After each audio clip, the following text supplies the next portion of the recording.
Ang sulat ni Pablo alang sa mga taga-Galasya. Gikan ni Pablo nga gitawag pagkaapostol, dili gikan sa tao o pinaagi sa tao, kundili pinaagi kang Hesukristo ug sa Dios nga Amahan nga nagbanhaw kaniya. Ako ug ang tanang kaigsuonan nga uban kanako nangumusta sa mga iglesia sa Galacia. Ang Dios nga atong Amahan ug ang Ginoong Hesukristo maghatag kaninyo sa grasya ug kalinaw. Si Kristo nagtugyan sa iyang kaugalingon tungod sa atong mga sala, aron pagluwas kanato gikan sa pagkadautan niining panahona. Sumala sa kabubuton sa atong Dios ug Amahan. Himayaon ang Dios hangtod sa kahangturan. Amen. Nahibulong ako nga sakalit lamang mibiya kamo kaniya nga nagtawag kaninyo pinaagi sa grasya ni Kristo ug midawat kamo sa laing maayong balita. Ang tinuod mao nga walay laing maayong balita. Apan gisulti ko kini kay may mga tawo man nga nagsamok kaninyo ug naninguha sa pagtuis sa maayong balita ni Kristo. Apan bisan og kami o usa ka anghel nga gikan sa langit ang magwali kaninyo og maayong balita nga lahi sa among giwali, mahimo unta siyang tinunglo. Sa gisulti na namo og karon, sublion ko pag-ingon. Kung may magwali kaninyo og maayong balita nga lahi sa inyong nadawat, matinunglo siya. Nagpasabot ba kini nga naninguha ako nga kahimutan sa mga tao? Wala. Gusto ako nga kahimutan sa Dios. Naningkamot ba ako aron mahimong inila? Kung naninguha paghihapon ako niini, dili unta ako mahimong sulugoon ni Kristo. Mga igsoon, tuguti ako sa pagsulti kaninyo niini. Ang maayong balita nga akong giwali, dili gikan sa tao. Wala ko kini madawat gikan ni bisan kinsa. Walay nagtudlo kanako niini, kundili gipadayag kini kanako ni Hesukristo. Nasayran na ninyo ang akong pagkinabuhi kaniadto. Mainiton ako sa tinuuhan sa mga Hudiyo, ug gilutos ko sa walay ko kaluoy ang iglesia sa Dios. Ug gihimo ko ang tanan aron paglaglag niini. Labaw ako kamatinumanon sa tinuuhan sa mga Hudiyo, kaysa kadaghanan sa mga Hudiyo nga akong kaedad. Labi pagayod akong mainiton sa pagsunod sa mga gikabiling pagtulunan ug pamatasan sa atong mga katigulangan. Apan ang Dios tungod sa iyang grasya, nagpili kanako sa wala pagani ako matao ug nagtawag kanako aron pag-alagad kaniya. Ug sa dihang gipadayag niya kanako ang iyang anak, aron iwali ko siya ngadto sa mga dili Hudiyo, wala ako magpakitambag ni bisan kinsa. Wala ako muadto sa Jerusalem aron sa pagpakikita sa nahimong mga apostoles una kanako. Miadto hinuon ako sa Arabia ug mibalik ako pag-usab sa Damasco. Milabay ang 3 ka tuig, una ako miadto sa Jerusalem aron sa pagpakikita kang Pedro, ug nagpabilin ako uban kaniya sulod sa 15 ka adlaw. Walay laing apostol nga akong gipakigkitaan gawas kang Santiago, ang igsuon sa Ginoo. Matuod kining akong gisulat, ug nasayod ang Dios nga wala ako mamakak. Unya miadto ako sa nagkalain-laing dapit sa Syria ug Cilicia. Niadtong higayuna ang mga sakop sa mga iglesia nga iya ni Kristo didto sa Judea, wala pagayod makakita kanako. Nasayod lamang sila mahitungod kanako tungod sa gisulti sa uban. Siya nga naglutos kanato kaniadto, nagsangyaw na karon sa tinuuhan nga kanhi iyang gipaningkamutan paglaglag. Tungod niini, gidayeg nila ang Dios. Human sa 14 ka tuig, mibalik ako sa Jerusalem kauban ni Bernabe, o gidala ko usab si Tito. Miadto ako, tungod kay gipadayag man sa Dios kanako, nga kinahanglan muadto ako. Gisaysay ko kanila ang maayong balita nga akong giwali ngadto sa mga dili Hudiyo, ug salinain nga tigom ngadto sa tinamod nga mga pangulo, kay dili ako buot nga makawang lamang ang akong gibuhat kaniadto ug karon. Si Tito nga akong kuyog, bisag usa ka Grego, wala pugsa sa pagpatuli, bisag may pipila ka tawo nga gusto niini.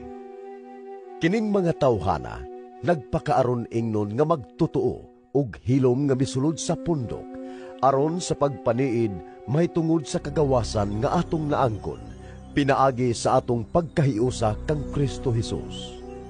Buot nila nga maulipon kita, apan wala gayud kami magpadaog kanila, bisag makadiyot, aron alang kaninyo among kapanalipdan ang kamatuuran sa maayong balita. Apan, kadtong giila nga mga pangulo, walay bag-ong gikasugyot kanako. Gisulti ko kini kay dili ko iksapayan kung kinsa sila kaniadto, kay ang Dios walay pinalabi. Apan nakita hinuon nila nga gisugo ako sa Dios sa pagwali sa maayong balita ngadto sa mga dili Hudiyo, ingon nga siya nagsugo kang Pedro sa pagwali sa maayong balita ngadto sa mga Hudiyo. Kay tungod sa gahom sa Dios, gihimo ako nga apostol alang sa mga dili Hudiyo, sama nga gihimo niya si Pedro nga apostol alang sa mga Hudiyo. Si Santiago, si Pedro ug si Juan nga giisip nga mga pangulong haligi, miila nga ang Dios naghatag kanako niining talagsaong buluhaton. Busa, nakiglamano sila kanako ug kang Bernabe, timailhan nga mga kauban kami sa buhat. Gikauyunan nga kami si Bernabe magbuhat uban sa mga dili Hudiyo ug sila sa mga Hudiyo. Ang ila lamang gihangyo, mao nga among hinumduman ang mga kabus sa ilang pundok. Butang nga ako gayong gikahinangup sa pagbuhat.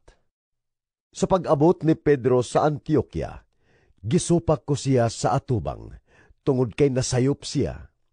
Kaysa wala pa moabot didto ang pipila ka tawo nga gipadala ni Santiago, si Pedro nakigsalo sa kaigsuunang mga dili Hudiyo.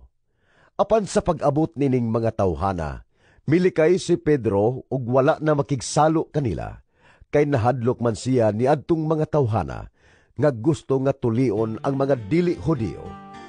Ang ubang kaigsuonan nga mga Hudiyo nahadlok na lang usab hinuon, ug bisan gani si Bernabe nadala sa ilang pagkadili matinud-anon. Sa dihang nakita ko nga wala sila magmatinud-anon sa pagsubay sa kamatuuran sa maayong balita, giingnan ko si Pedro atubangan sa tanan. Kung ikaw nga usa ka Hudiyo, nagkinabuhi sama sa dili Hudiyo, unsaon mo man pagpugos sa mga dili Hudiyo sa pagkinabuhi sama sa mga Hudiyo. Tinuod nga kami na tawo nga mga Hudiyo, ug dili katawhan nga makasasala.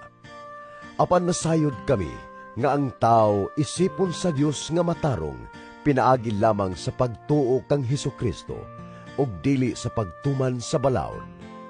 Bisan gani kami nagtuuman kang Kristo Jesus, aron ang Dios mag-isip kanamo nga matarong, pinaagi sa pagtuo kang Kristo, ug dili pinaagi sa pagtuman sa balaod.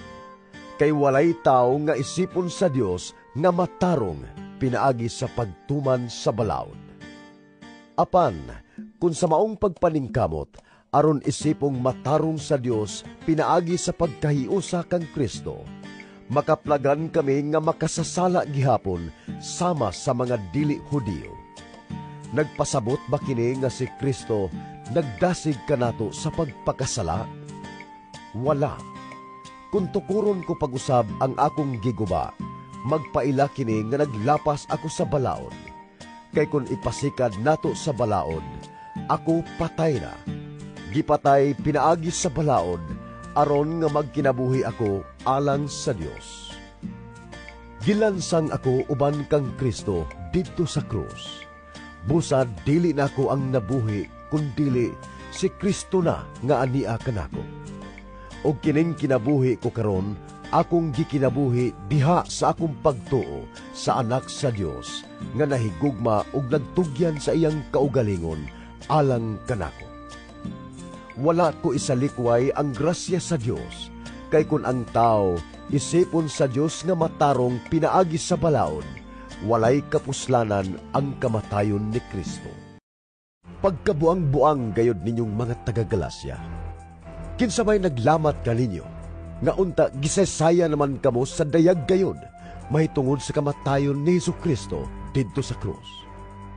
Karon mangutana ako kaninyo, nadawat ba ninyo ang Espiritu sa Dios pinaagi sa pagtuman sa balaod, o pinaagi ba sa pagpamati o pagtuo sa maayong balita? Pagkawala gayod ninyo'y hunahuna. Nagsugod kamo diha sa Espiritu sa Dios. Buot ba ninyong tapuson kini pinaagi sa inyong kaugalingong gahom? Ayaw akong inglang nga wala lamang di ay kahulugan alang kaninyo ang tanan ninyong kasinatian. Sa paghatag sa Dios kaninyo sa Espiritu ug sa iyang pagbuhat sa mga milagro diha kaninyo, gihimo ba niya kini tungod kay nagtuman kamo sa balaod o tungod ba kay namati ug mituo kamo sa maayong balita? Mao kini ang giingon sa kasulatan mahitungod kang Abraham. Mituo siya sa Dios ug tungod sa iyang pagtuo, gidawat siya sa Dios ingon nga matarong. Busa, angay kamong masayod nga ang mga tao nga may pagtuo mao ang matuod nga mga kaliwat ni Abraham. Ang kasulatan daan na nag-ingon nga ang Dios mag-isip sa mga dili Hudiyo nga matarong pinaagi sa pagtuo. Busa, ang kasulatan nagwali ng daan sa maayong balita ngadto kang Abraham. Pinaagi kanimo ang Dios manalangin sa tanang katawhan sa kalibutan. Mituo si Abraham o gipanalanginan siya. Busa, ang tanan nga mutuo panalanginan usab. Kadtong nagsalig sa pagtuman sa balaod, mahimong tinunglo kay ang kasulatan nag-ingon. Tunglohon sa Dios ang dili magtuman sa tanang gisugo sa basahon sa balaod. Busa, klaro kayo nga walay tao nga isipon sa Dios nga matarong, pinaagi sa balaod kay ang kasulatan nag-ingon man. Ang giisip sa Dios nga matarong, mabuhi pinaagi sa pagtuo.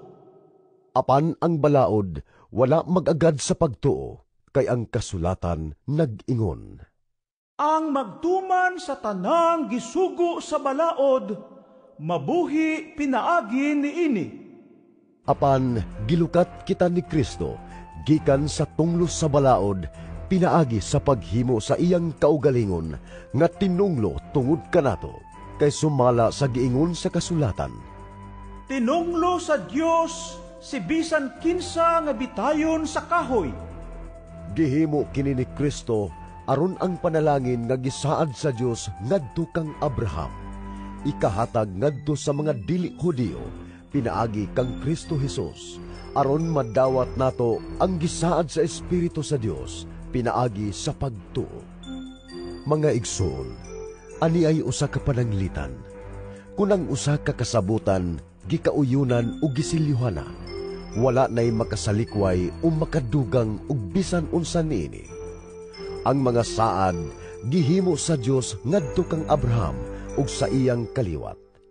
Wala mag-ingon ang kasulatan ug sa imong mga kaliwat nga sa ato pa daghan, kundili nag-ingon ug sa imong kaliwat. Sa ato pa usa lamang katao nga mao si Kristo. Kini ang buot kong ipasabot. Ang Dios naghimog kasabutan ug nagsaad nga tumanon niya kini. Ang balaod nga gihatag human mulabay ang 430 ka tuig, dili makabungkag sa maong kasabutan o makahimong kawang sa saad sa Dios. Kay kun ang gihatag sa Dios nag-agad pa sa balaod, wala na kini mag-agad sa saad sa Dios.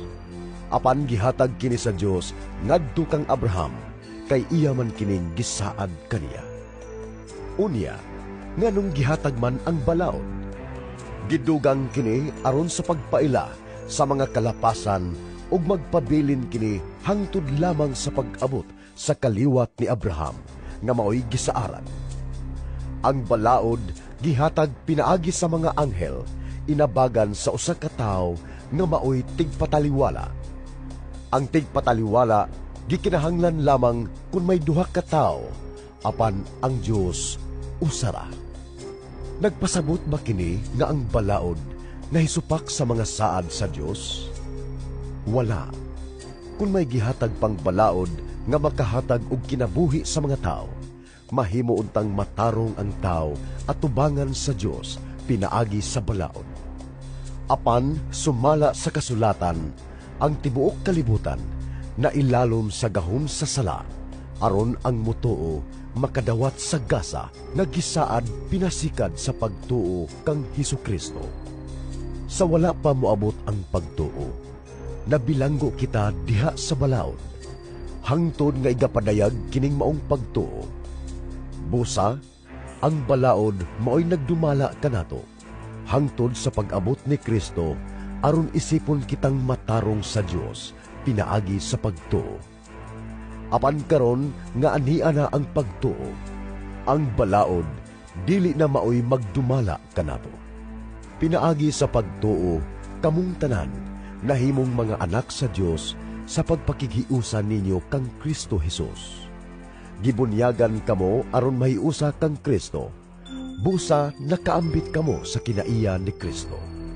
Busa wala nay kalainan sa mga Hudiyo ug sa mga dili Hudiyo, sa mga ulipon ug sa mga gawasnon, sa mga lalaki ug sa mga babay, kay nahiusa naman kamong tanan kang Kristo Jesus. Kung kamo iyana ni Kristo, mga kaliwat kamo ni Abraham, ug madawat ninyo ang gisaan sa Dios. Ang buot kong ipasabot mao kini: samtang bata pa ang anak nga maoy manununod sa katigayunan sa iyang amahan, sama siya sa usa ka ulipon, bisan kun siya ang tag-iya sa tanan. May mga tawo nga mag-atiman kaniya ug magdumala sa iyang katigayunan, hangtod nga moabot ang panahon nga gitakda sa iyang amahan. Kita usab kaniadto, ulipon sa mga gahom nga nagmando sa kalibutan samtang bata pa kita sa espiritu. Apan sa pag-abot na sa hustong panahon, gipadala sa Dios ang iyang anak. Gipanganak sa tawhanong inahan ug nagkinabuhi siya ilalom sa balaod, aron pagluwas ni adtong nailalom sa balaod, ug aron mahimo kitang mga anak sa Dios. Aron sa pagpaila nga kamo iyang mga anak. Gipadala sa Dios ang Espiritu sa iyang anak, nganhi sa atong kasing-kasing. Ang Espiritu nga nagtuaw, amhan ko. Busa, dili na kamo ulipon, kundili anak na. Ug tungod kay kamo iya ng anak, ang Dios maghatag kaninyo sa tanan nga anaa kaniya. Kaniadto wala kamo makaila sa Dios. Busa, naulipon kamo sa mga Diyos-Diyos. Apan karon nga nakaila na kamo sa Dios, o karon nga nailhan na kamo sa Dios, nganong mamalik man kamo ngadto sa walay gahom ug walay hinungdang mga espiritu, aron magpaulipon pag-usab kanila. Nagtamod gihapon kamo sa mga adlaw, mga bulan, mga panahon ug mga tuig. Nahadlok ako nga tingalig wala lamay kapuslanan ang tanan kong paningkamot alang kaninyo. Mga igsuon, naghangyo ako kaninyo, nga magpakasama kamo kanako, sama nga ako nagpakasama kaninyo. Wala kamo makasala kanako. Nasayod kamo nga nagwali ako sa maayong balita nganha kaninyo sa unang higayon, tungod kay nagmasakiton ako. Apan bisan kun ang akong sakit nakahasol pag-ayo kaninyo, wala ako ninyo tamaya o isalikway. Gidawat hinuon ninyo ako nga daw usa ka anghel sa Dios, sama ra nga si Kristo Jesus gayod ang inyong gidawat. Malipayon man kaayo kamo kaniadto, naunsa naman kamo karon? Ako mismo makasulti niini mahitungod kaninyo. Kun mahimo pa, Lugiton ninyo ang inyong mata aron ihatag kanako. Nasilag ba kamo kanako tungod kay gisultihan ko kamo sa matuod? May mga tao gayod nga naninguha pag-ayo sa pagdani kaninyo, apan dili maayo ang ilang tuyo.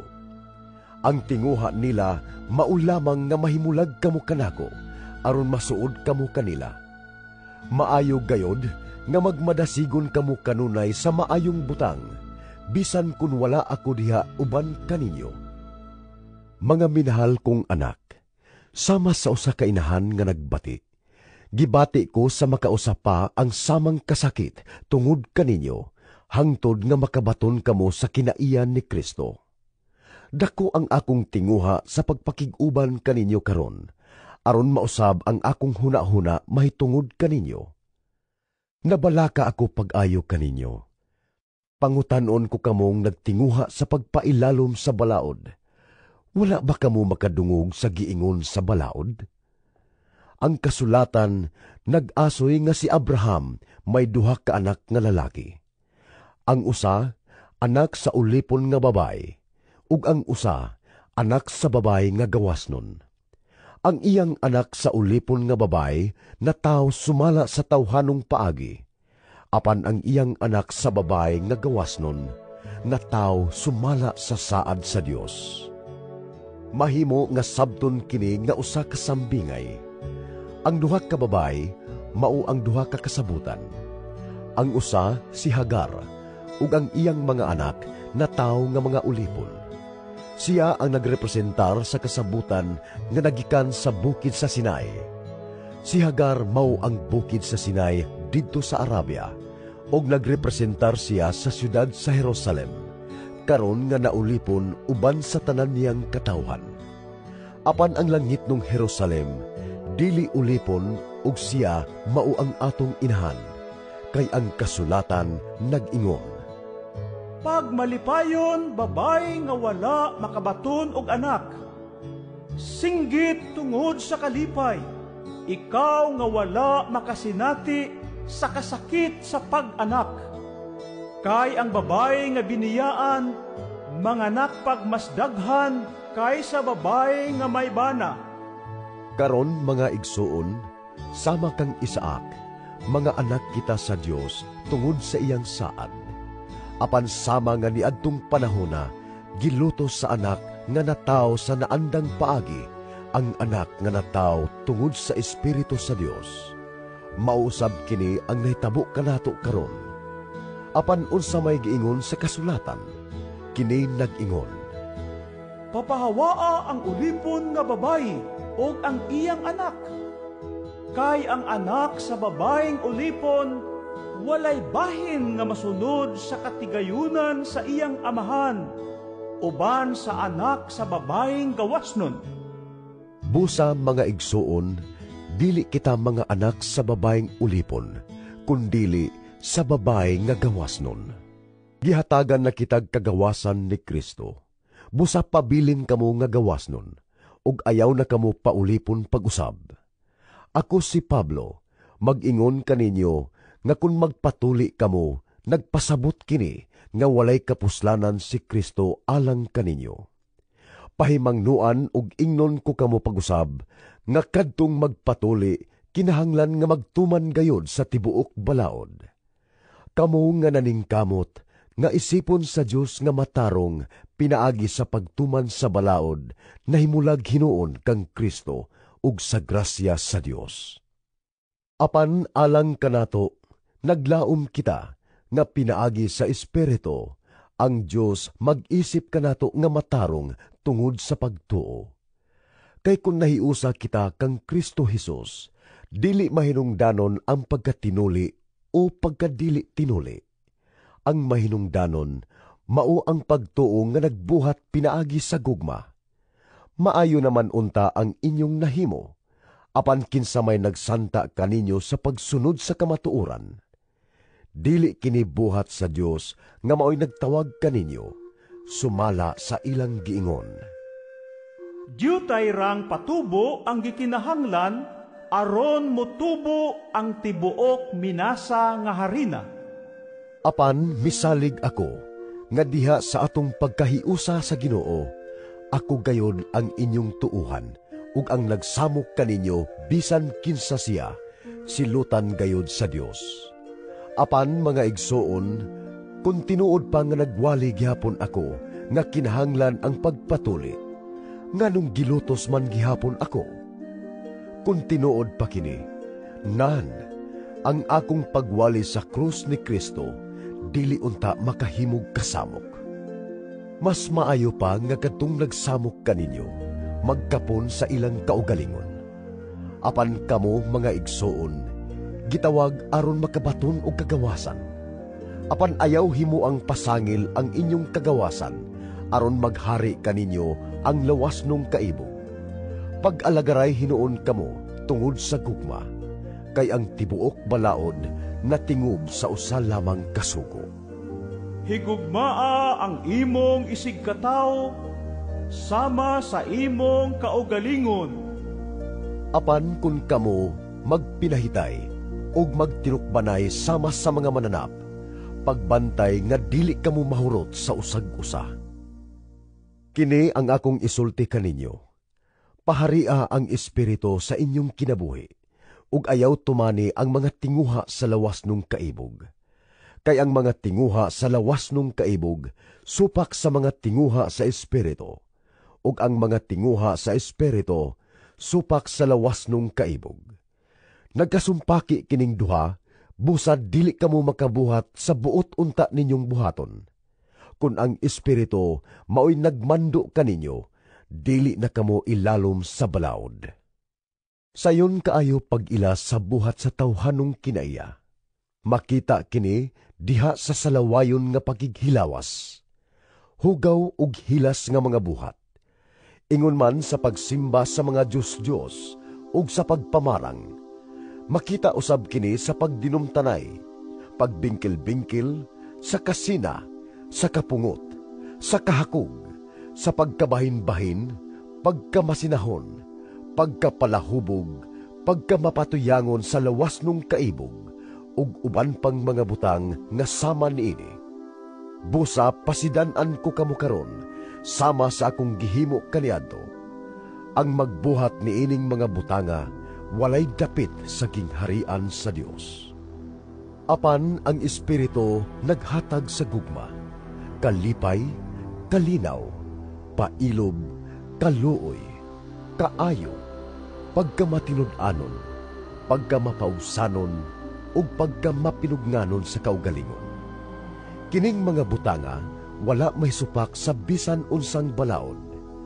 Gilansang na diha sa krus sa mga tao nga iya na ni Kristo Jesus, ang mga tawhanong kailibgon ug mga lawas nung pangandoy. Ang Espiritu mao'y naghatag kanatog kinabuhi. Busa, paharion nato siya sa atong kinabuhi. Kinahanglan dili kita magmapagarbuhon, o magmasuk-anon, o magmasinahon sa usag-usa. Mga igsoon, kung usa kaninyo makasala, kinahanglan nga kamong mga hamtong na sa pagtuo, mao'y magpabalik kaniya, apan buhatan ninyo kini uban ang kalumo. Ug bantayi nga dili usab kamo matintal. Pag tinabangay kamo sa pagpasan sa inyong mga alantuson, kay niining paagiha, matuman ninyo ang sugo ni Kristo. Kung may maghuna-huna nga bililhon siya bisan kun ang tinuod, mao nga wala di ay siya'y bili, naglimbong lamang siya sa iyang kaugalingon. Ang tagsa-tagsa angay nga magsusi sa iyang kaugalingong binuhatan. Kung maayo kini, makapasigarbo siya sa iyang nahimo sa walay pagtandi niini ngadto sa nabuhat sa uban. Kay ang matag-usa, kinahanglan magpasan sa iyang kaugalingong palasanon. Ang gitudloan sa Kristohanong mensahe, angay nga magpaambit sa iyang magtutudlo sa tanang maayong butang nga anaa kaniya. Ayaw limbongi ang inyong kaugalingon, pinaagi sa pagtuo nga makalimbong kamo sa Dios. Ang ipugas sa tao, mauusab ang iyang anihon.